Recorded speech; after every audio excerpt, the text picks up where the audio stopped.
ప్రధానంగా సరే ఇవాళ ఏ ప్రెస్ మీట్ పెట్టినా ఎవరు మాట్లాడినా రాష్ట్ర వ్యాప్తంగా దేశవ్యాప్తంగా ప్రపంచవ్యాప్తంగా తెలుగువారి దగ్గర ప్రధానంగా చర్చ జరిగేది శ్రీ తిరుమల తిరుపతి దేవస్థానం వారి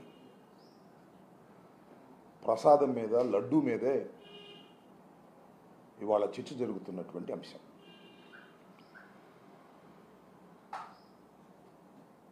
దేశవ్యాప్తంగా ప్రపంచవ్యాప్తంగా శ్రీవారి భక్తులు హిందువులు చాలా తీవ్రంగా చర్చించుకుంటున్నటువంటి అంశం ఇది.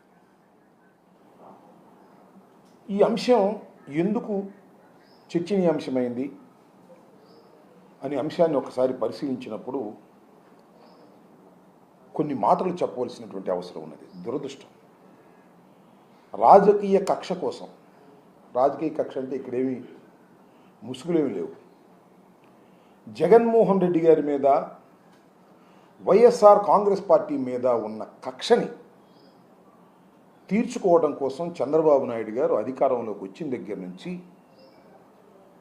అనేక అసత్య ఆరోపణలు చేసి జగన్మోహన్ రెడ్డి గారి మీద బురద జల్లాలని,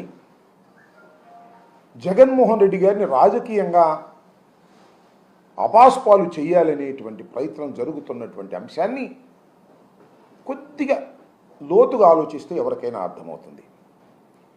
మీరు చూశారు,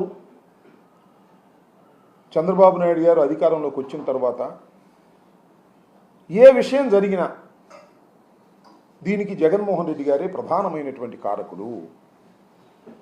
జగన్మోహన్ రెడ్డి గారు 5 సంవత్సరాలు పరిపాలన చేసినటువంటి పరిపాలన కాలంలో జరిగిన తప్పుల వల్లనే ఇవన్నీ జరుగుతున్నాయి. బుడమేరుకు వరదొచ్చినా, ఏలేరుకు వరదొచ్చినా జగన్మోహన్ రెడ్డి గారి తప్పుల వల్లే జరిగాయి అనేటువంటి మాట. రెండో అంశం, చాలా చిత్రమైనటువంటి ఆరోపణ చేశారు. ఆరోపణ పరంపరలో ఇది ఒకటి. ప్రకాశం బ్యారేజ్ని 3 పడవలు పంపించి ప్రకాశం బ్యారేజ్ని పగులగొట్టి కృష్ణా గుంటూరు జిల్లాలను ముంచేసి జన నష్టాన్ని కలిగించి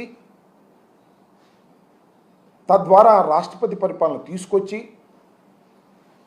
మళ్ళీ తిరిగి జగన్మోహన్ రెడ్డి గారు ముఖ్యమంత్రి కావడం కోసం పన్నిన కుట్ర అనేది ఒక ఆరోపణ చేశారు. దాని మీద విచారణ అన్నారు, దాని మీద కేసులు అన్నారు, 2 అరెస్ట్ చేశారు. సరే, అఫ్కోర్స్ వాళ్ళకి బెయిల్ వచ్చింది. విధ్వంసకారుడు అనేటువంటి ముద్ర వేసేటటువంటి ప్రయత్నం చేస్తున్నారు. నేను అడుగుతా ఉన్నా, అయ్యా చంద్రబాబు నాయుడు గారు, జగన్మోహన్ రెడ్డి గారు ఓటమి పాలయ్యారు, చాలా ఘోరమేమో ఓటమయ్యారని మీరే చెప్తున్నారు, 11 సీట్లకు పరిమితం అయిపోయాడని చెప్తున్నారు. ఎందుకు మీకు ఇంత కక్ష? ఎందుకు రోజు ఈ రకమైన ఆరోపణలు చేస్తున్నారు? ఎందుకంత భయం మీకు అనే విషయాన్ని ఇక్కడ నేను ప్రస్తావించదలుచుకున్నా. ఈ ఆరోపణల పరంపరలోనే కొత్తగా చంద్రబాబు నాయుడు గారు చేసినటువంటి ఆరోపణ ఇది. ఎంత భయంకరమైనటువంటి ఆరోపణ అంటే, శ్రీ తిరుమల తిరుపతి దేవస్థానం శ్రీవారు వారి సన్నిధిలో తయారయ్యే లడ్డూలో కల్తీ ఉంది, ఆ నూనెలో కల్తీ ఉంది, ఆ నెయ్యిలో కల్తీ ఉంది, అది ఒక అంశం. ఆ లడ్డూకు వినియోగించేటటువంటి ఇంగ్రీడియంట్స్లో కల్తీలు ఉన్నాయి, అది ఒక అంశం. నెయ్యిలో జంతువుల కొవ్వుతో తయారు చేసింది ఒక కల్తీ ఉంది, అది ఒక అంశం. అది మారి అది ముదిరి నాకు చాలా ఆశ్చర్యం వేసింది. ఈనాడులో రాశారు నిన్న, పెద్ద ఎత్తున కల్తీ, పంది కొవ్వు, గొడ్డు కొవ్వు, చేప నూనె ఉన్నాయని నిర్ధారణ చేయలే వాళ్ళే. వాళ్ళు రాసింది కూడా చెప్తా. జగన్మోహన్ రెడ్డి గారి హయాములో తిరుమల తిరుపతి దేవస్థానం మహాప్రసాదమైన లడ్డూ తయారీ వినియోగించిన నెయ్యిలో పంది కొవ్వు, గొడ్డు కొవ్వు, చేప నూనె వంటివి కలగలిసి ఉండవచ్చుననే అనుమానాన్ని గుజరాత్కు చెందిన నేషనల్ డైరీ డెవలప్మెంట్ బోర్డ్ కాఫ్ లిమిటెడ్ సంస్థ వ్యక్తం చేసినట్లు తెలుగుదేశం పార్టీ తెలిపింది. వాళ్ళు ఏం వ్యక్తం చేశారు? అనుమానం ఉందని చెప్పారని వాళ్ళే రాశారు. ఇది ఉన్న విషయం. దీన్ని నాకు అర్థం కావటం లేదు. ఇంత పెద్ద ఎత్తున చర్చకు చంద్రబాబు నాయుడు గారు ఎందుకు పురిగొల్పారు? నిజంగా లడ్డూలో కానీ ఆ నెయ్యి తయారీ చేసే వాళ్ళలో కానీ ఏదైనా కల్తీ కలిస్తే అది పూర్తిగా నిరూపణ అయిన తర్వాత యాక్షన్ తీసుకోవాలి. మధ్యలో చెప్పాల్సిన అవసరం లేదు. నేను ఇక్కడ ఒక విషయాన్ని చెప్తా. చంద్రబాబు నాయుడు గారు ఎప్పుడు ప్రకటించారు ఇది? మొన్న ఎన్డీఏ ఎమ్మెల్యేల సమావేశం, జనసేన, తెలుగుదేశం, బీజేపీ అందరు ఎమ్మెల్యేల సమావేశం సందర్భంగా మాట్లాడినప్పుడు ఆయన ఒక మాట అన్నాడు. జంతువుల కొవ్వుతో తయారైనటువంటి నూనెను తిరుమల తిరుపతి దేవస్థానపు లడ్డూలో ఉపయోగించారు, ఎంత అన్యాయం అన్నారు. అప్పుడు దాకా ప్రకటించలా. ఎందుకు ప్రకటించారని చర్చకు వస్తే జూలై 23వ తారీఖున National Dairy Development Corporation Limited, అదేనా, ఎన్డీడీబీ, వాళ్ళు ఇచ్చిన రిపోర్ట్ చదివారు. నేను అడుగుతా ఉన్నా, ఇక్కడ సూటి ప్రశ్న చంద్రబాబు నాయుడు గారిని అడుగుతా ఉన్నా. 2 నెలలు అయింది సుమారుగా ఆ రిపోర్ట్ వచ్చి. ఎందుకు హైడ్ చేశారు ఇప్పుడు దాకా? ఎందుకు దాన్ని బయట పెట్టలేదు? మొన్న మాత్రం ఎందుకు బయట పెట్టారు? నేను జగన్మోహన్ రెడ్డి గారు చెప్పినట్టుగా డైవర్షన్ పాలిటిక్స్ ఆడుతున్నారా? చెప్పండి, నాకు తెలియగలుగుతాను. ఎందుకు ఇప్పుడు దాకా ప్రకటించి ఇంత పెద్ద అంశాన్ని ఎందుకు ప్రకటించలేదు అని అడుగుతా ఉన్నా. ఇంకొక అంశం ఏంటంటే, ఇది రిజెక్ట్ చేయబడింది. ఈ ఏఆర్ ఫుడ్స్ అనేవాళ్ళు సప్లై చేసిన దానిలో శాంపిల్స్ తీసుకుంటే ఈ 3 శాంపిల్స్లో అనుమానాలు ఉంటే నేషనల్ డైరీ డెవలప్మెంట్ బోర్డు పంపించారు. వాళ్ళు సర్టిఫై చేశారు. వాళ్ళు సర్టిఫై చేసింది కూడా నేను ఈ సందర్భంగా మీకు చెప్తున్నా. వాళ్ళు సర్టిఫై చేసినటువంటి అంశాలలోనే వాళ్ళే డిస్క్లైమర్ ఇచ్చారు. కింద ఒక పేజీ ఇచ్చారు. దానిలో అదేంటో చూడండి. ఏంటంటే, ఖచ్చితత్వం మీద వారికే చాలా సందేహాలు ఉన్నాయని నేను మనవి చేస్తున్నా. రిపోర్ట్ చూస్తే తాము ఇచ్చిన రిజల్ట్స్ కొన్ని సందర్భాల్లో ఖచ్చితత్వం లోపించే అవకాశం ఉందని అందులోనే ఉంది. పోషకాహార లోపం వల్ల ఆవుల నుంచి వచ్చే పాలలో, తయారు చేసే నెయ్యి వల్ల, అలాగే ఆవాలు, అవిసెలు, పామాయిల్ లాంటి వెజిటబుల్ ఆయిల్స్ వ్యర్థాలను ఆహారంగా ఇచ్చే ఆవుల నుంచి వచ్చే పాల తయారీలోనూ నెయ్యి వల్ల ఇలాంటివి జరుగుతాయని వాళ్ళే ఇచ్చారు. ఒకసారి చూసుకోమంటున్నారు రిపోర్ట్. ఇది నాకు మా పార్టీ నుంచి వచ్చినటువంటి రిపోర్ట్. ఇది ఖచ్చితత్వం మీద వారికే అనుమానం ఉంది, నాట్ ఏ కంక్లూజివ్ ప్రూఫ్. ఇదేంటి? This was rejected by the TDD. నేను అడుగుతా ఉన్నా ఒకే ఒక ప్రశ్న. అయ్యా, ఈ టెస్ట్ ఈ 3 ట్యాంకర్లు ఎవరి హయాంలో వచ్చాయి? జగన్మోహన్ రెడ్డి గారి హయాంలో వచ్చినాయి, చంద్రబాబు నాయుడు గారి హయాంలో వచ్చినాయి. ఆయన ప్రమాణ స్వీకారం చేసిన తర్వాత వచ్చినాయి. ఇదే కంపెనీ జూన్లో పంపిస్తే దాన్ని టెస్టులు చేసేలా చేశారు. మళ్ళీ ఇప్పుడు ఈ ప్రాథమికమైనటువంటి పరీక్షల్లో తేడా వచ్చిందని నేషనల్ డైరీ డెవలప్మెంట్ బోర్డు పంపించారు. వాళ్ళు సర్టిఫై చేశారు. That was rejected. నిన్న మా పార్టీ అధ్యక్షులు, మాజీ ముఖ్యమంత్రి గారు జగన్మోహన్ రెడ్డి గారు కూడా చెప్పారు, ఇది కొత్త కాదు. ఇప్పుడైతే 3 శాంపిల్స్ తీసుకొని ఆ 3 శాంపిల్స్ ఎస్ వాల్యూకు తగ్గట్టుగా లేకపోతే అవి రిజెక్ట్ చేయబడుతున్నాయి. చంద్రబాబు నాయుడు గారు ముఖ్యమంత్రిగా ఉన్న సమయంలో, ఆయన 14 సంవత్సరాలు ఉన్నాడు ఇంతకుముందు, అప్పుడు చాలా సందర్భాలు రిజెక్ట్ చేశారు. జగన్మోహన్ రెడ్డి గారు 5 సంవత్సరాలు ముఖ్యమంత్రిగా ఉన్నప్పుడు 18 సార్లు రిజెక్ట్ చేయడం జరిగింది.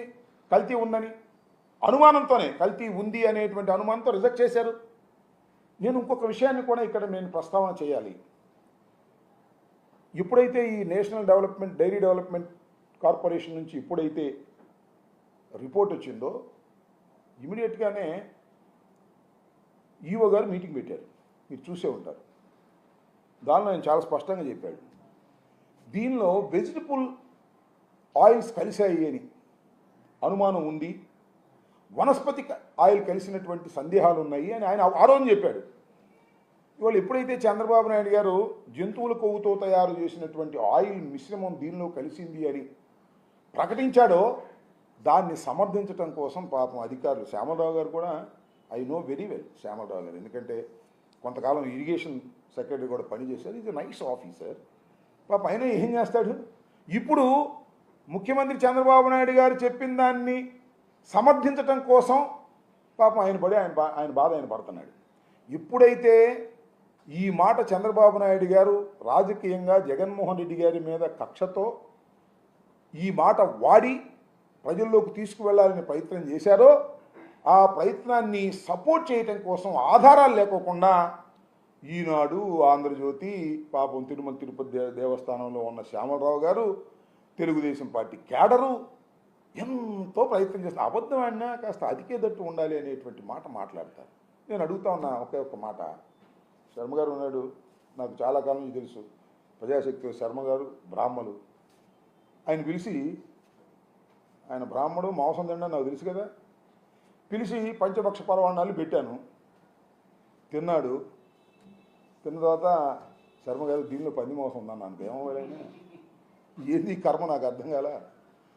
భక్తులు 5 సంవత్సరాల పాటు వేల కిలోమీటర్ల నుంచి వచ్చి తెలుగువారు వెళ్ళి తిరుమల తిరుపతి దేవస్థానంలో ఉన్నటువంటి దైవాన్ని సందర్శించుకొని లడ్డూ ప్రసాదాన్ని తీసుకొని కళ్ళకద్దుకొని వారు ప్రసాదాన్ని స్వీకరించి ఆనందంగా వెళ్ళిపోయారే. కొన్ని లక్షల కోట్ల మంది వాళ్ళు చంద్రబాబు నాయుడు గారు దానిలో పంది మాంసం ఉందంటాడు, దానిలో వెజిటబుల్ ఆయిల్ బదులు అదేంటి గొడ్డు ఆయిల్ ఉందంటాడు. ఏంటి కర్మ అంటున్నా? రుజువైందా? రుజువు కాల. రుజువు చేయగలవా? తెలియదు. ఇన్ని సందేహాల మధ్యన ఇంత పవిత్రమైన దేవస్థానం మీద జగన్మోహన్ రెడ్డి గారి మీద కక్ష ఉంటే ఉండు కాక ఇంకో రకంగా తీర్చుకో. వెంకటేశ్వర స్వామిని అడ్డం పెట్టుకుని తీర్చుకోవాలనుకోవడం ఎంత దుర్మార్గం అంటున్నా. ఈ ధర్మమేనా అంటున్నా. ఆలోచన చేయమని మనవి చేస్తున్నా. చంద్రబాబు నాయుడు గారికి మా మీద కక్ష ఉండవచ్చు, మా పార్టీని సర్వనాశనం చేయాలనేటువంటి కోరిక ఉండవచ్చు, జగన్మోహన్ రెడ్డి గారిని అసలు గెలవకోకుండా చేయాలనేటువంటి కోరిక ఉండొచ్చు. చెయ్యి, మాకు అభ్యంతరం చూస్తాం. కానీ పవిత్రమైనటువంటి దేవస్థానాన్ని వెంకటేశ్వర స్వామిని అడ్డం పెట్టుకొని చేయటం దుర్మార్గం కాదా? దీనిలో నిరూపించకపోతే ఎంత నష్టపోతారు ప్రజలు? నేను మనవి చేస్తున్నా. ఇంత దుర్మార్గమైన ఆలోచన చేసేటటువంటి కార్యక్రమాలు చేస్తున్నారు చంద్రబాబు నాయుడు గారు. నేను అడుగుతాను, ఇవాళ ఏదో ఎక్కడ చిప్చాట్తో కూడా మాట్లాడాడు. ఏది ప్రూఫ్ చేయి చెప్పమంటున్నా. నేను అడుగుతా ఉన్నా. మా సుబ్బారెడ్డి గారు కూడా మొన్న ప్రమాణ దేవస్థానం ముందుకు వచ్చి ప్రమాణం చేస్తానన్నాడు. చంద్రబాబు నాయుడు గారు చెప్పండి, నువ్వు లోకేష్ పిల్లా పాపలతో సహా వచ్చి వెంకటేశ్వర స్వామి వారిని దర్శించుకొని జగన్మోహన్ రెడ్డి గారి హయాంలో ఈ ప్రసాదంలో పంది కొవ్వు నూనె, గొడ్డు నూనె, చేప నూనె ఉంది అని ప్రమాణం చేయగలవా అని అడుగుతా ఉన్నా. నీకే తెలుసా ఇది అంటున్నా. ఆధారాలు లేకోకుండా మాట్లాడుతున్నారే. ఆధారాలు లేకోకుండా జగన్మోహన్ రెడ్డి గారి మీద బురదలాలని ప్రయత్నం చేస్తున్నారే. మహాపాపం కాదా ఇది అంటున్నా. ఇంత దుర్మార్గమైన ఆలోచన చేస్తున్నారు చంద్రబాబు నాయుడు గారు. ప్రతి దానికి జగన్మోహన్ రెడ్డి గారే. వరదలకు జగన్మోహన్ రెడ్డి గారే, ప్రకాశం బ్యారేజ్ పగలగొట్టడానికి ప్రయత్నం చేసిన జగన్మోహన్ రెడ్డి గారే, నా ఇల్లు ముంచింది జగన్మోహన్ రెడ్డి గారే, తిరుమల తిరుపతి దేవస్థానం ఇవన్నీ చేయి. రాజకీయంగా తప్పులేదు, నువ్వు చేస్తే దాన్ని ఎట్లా ఎదుర్కొన్నావు. కానీ దైవాన్ని అడ్డం పెట్టుకొని నువ్వు ఇవాళ దేవుడి ప్రసాదాన్ని అడ్డం పెట్టుకొని ఇవాళ రాజకీయం చేస్తున్నావే, ఎంత దుర్మార్గమయ్యా ఇది. ఆలోచన చేయమని మనవి చేస్తున్నా. విఘ్నులైనటువంటి తెలుగు ప్రజలను అడుగుతా ఉన్నా. జగన్మోహన్ రెడ్డి గారి మీద కోపం ఉంటే ఉండుగాక, రాజకీయంగా తీర్చుకోండి. ఇలాంటి దుర్మార్గమైనటువంటి ఆరోపణలు చేసి, ఆధారాలు లేని ఆరోపణలు చేసి జగన్మోహన్ రెడ్డి గారి మీద కక్ష తీర్చుకోవాలనుకుంటే చాలా దుర్మార్గం. అదేదో స్వామి చెప్తారు కదా, కంటిలో నలుసు తీయాలంటే పెనుగుడ్డు పెరికేయాలని. కంటూ నలుసుంటే తీసేయి. జగన్మోహన్ రెడ్డి గారి మీద ఏమైనా కోపం ఉంటే వేరేగా తీర్చుకో, చాలా రాజకీయ ఆరోపణలు చేసుకో. కానీ ఇలాంటి దుర్మార్గమైన ఆరోపణలు చేసి జగన్మోహన్ రెడ్డి గారినో వైఎస్ఆర్ కాంగ్రెస్ పార్టీనో భ్రష్టు పట్టిద్దాం అనుకుంటే అది నువ్వే భ్రష్టు పడతావు. ఇవాళ నేను మనవి చేస్తున్నా. లడ్డూలాగా దొరికాడు చంద్రబాబు నాయుడు గారు భగవంతుడి చేతిలో. అబద్ధాలాడి లడ్డూలాగా దొరికాడు వెంకటేశ్వర స్వామి చేతిలో. నిజంగా వెంకటేశ్వర స్వామి లాంటి దుర్మార్గులకి ఏ విధమైన శిక్ష వేయబోతున్నాడో రాబోయే కాలంలో మీరే చూస్తారని కూడా మనవి చేస్తున్నాం. ఎంత దుర్మార్గం అండి ఇది. కాబట్టి ఆలోచన చేయండి. అసలు నాకు తెలియగలుగుతానండి, ఈ పరీక్ష జరిగింది ఎప్పుడు? చంద్రబాబు నాయుడు గారి టైంలోనా లేక జగన్మోహన్ రెడ్డి గారి టైంలోనా? చంద్రబాబు నాయుడు గారి టైంలోనే కదా జరిగింది. మరి మమ్మల్ని ఎందుకు అంటున్నారు? మీరు మొదటి శాంపిల్స్ వచ్చాయి, ఆ శాంపిల్స్లో రాంగ్ వచ్చింది, మీరు నేషనల్ ఎయిడ్ డెవలప్మెంట్ పంపించారు, వాళ్ళు ఇచ్చారు, వాళ్ళ ఖచ్చితత్వం మీద కూడా సరైనటువంటి అవగాహన ఉండకపోవచ్చు అని కూడా చెప్పారు. ఇలా చెప్తే దాని మీద మీరు మాట్లాడుతున్నారు. అసలు నీ మీద మీరు పరీక్షలు చేయించారా? లడ్డు మీద చేయించారా? నీ మీదగా పరీక్షలు చేయించింది. బాగోపోతే నెయ్యి వెనక పంపిస్తారు కదా. ఇంతకుముందు కూడా నెయ్యి మీద చేశారు కదా, అది బాగోపోతే వెనక పంపించారు కదా. లడ్డు మీద మీరు ఇలాంటి అపోహలు సృష్టించేటువంటి ప్రయత్నం చేస్తారు. ఇప్పుడు లడ్డు ఇది ఇవాళ తయారైన లడ్డు కాదు, తయారయ్యి భక్తులన్నీ భుజించినటువంటి సేవించినటువంటి లడ్డు మీద ఇవాళ మీరు ఇలాంటి దుర్మార్గమైనటువంటి ప్రచారం చేయటం చాలా దురదృష్టకరమైనటువంటి పరిణామం అని నేను భావిస్తా ఉన్నా. ఇప్పటికైనా చంద్రబాబు నాయుడు గారు ఆలోచన చేయండి.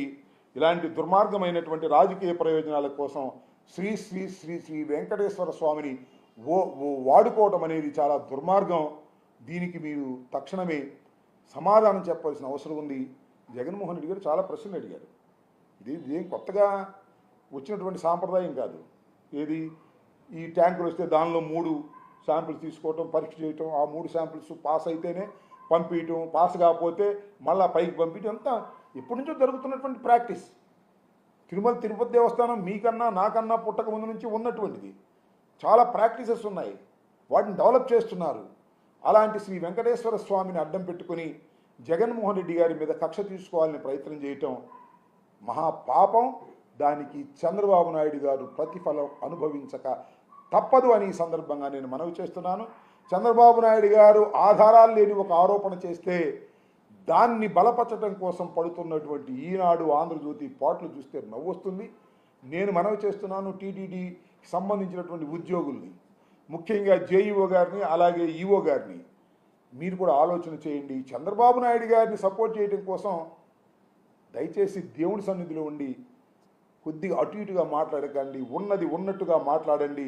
ఇంతకుముందు 23వ తారీఖున వచ్చినటువంటి రిపోర్ట్ సందర్భంగా శ్యామలరావు గారు ఇలాగే ప్రెస్ మీట్ పెట్టి చెప్పినటువంటి విషయం రికార్డ్ అయి ఉంది. దానిలో ఏమన్నారు? జంతువు కొవ్వు అని అనలేదు, వనస్పతి ఆయిల్స్ కలిశాయని డౌట్ని వ్యక్తం చేశారు. అదే దాన్ని ఏమంటే డాల్డా అని. అది పోయి వాళ్ళ చంద్రబాబు నాయుడు గారిది సపోర్ట్ చేయడం కోసం ఏయో మాట్లాడడం సమంజసం కాదు. దైవ సన్నిధిలో ఉండనేది గమనించాలని ఈ సందర్భంగా నేను చెప్పదలుచుకున్నాను. ఇంకా